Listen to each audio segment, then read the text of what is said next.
Lipstick cinema ঈদে আসবে এই ভাবনা শুটিং শুরুর পর থেকেই নির্মাতা প্রযোজকদের পরিকল্পনায় ছিল। তারই ছাড়পত্র পাওয়ার পর বেসামাল গানটি প্রকাশ করে ঈদে মুক্তির আনুষ্ঠানিক ঘোষণা। সৌন্দর্য, স্টাইল আর অভিনয় দিয়ে অল্প বয়সী দর্শকদের মন জয় করেছেন পূজা চেরি। বয়স কম হলেও অভিনয় নিয়েই কাটে তার ব্যস্ততা। রবিবার সন্ধ্যায় প্রকাশ হয়েছে আলোচিত এই নায়িকার নতুন সিনেমা লিপস্টিক এর বেসামাল শিরোনামের গানটি। গানে পূজাকে দেখা গিয়েছে নাচে ঝড় তুলতে। গানটি প্রকাশের সঙ্গে সঙ্গে প্রশংসায় ভাসছেন পূজা চেরি। লিপস্টিকের গল্প সম্পর্কে পূজা বললেন, পরিচালক কামরুজ্জামান রোমানের পরিচালনায় লিপস্টিক সিনেমাটির গল্প দারুণ, মনে হয়েছে আমার গল্প, এতে আমাকে নতুনভাবে দেখবেন দর্শক। আমরা নিজেরাই নতুনত্ব ছোঁয়া পেতে চাই।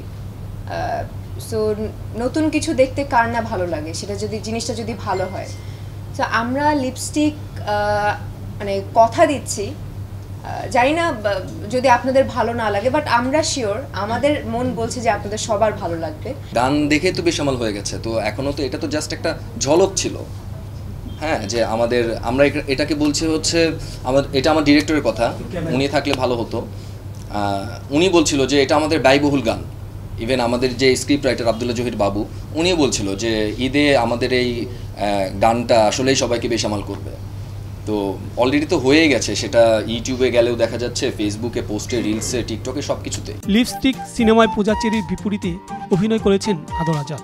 এখানে আরও রয়েছেন মিশা সওদাগর, শহীদুজ্জামান সেলিম সহ আরও অনেকেই। বিশেষ ক্যামিও চরিত্রে দেখা যাবে জাহিদ খানকে। ফরিদুল ইসলাম অপু, আনন্দ টিভি, ঢাকা।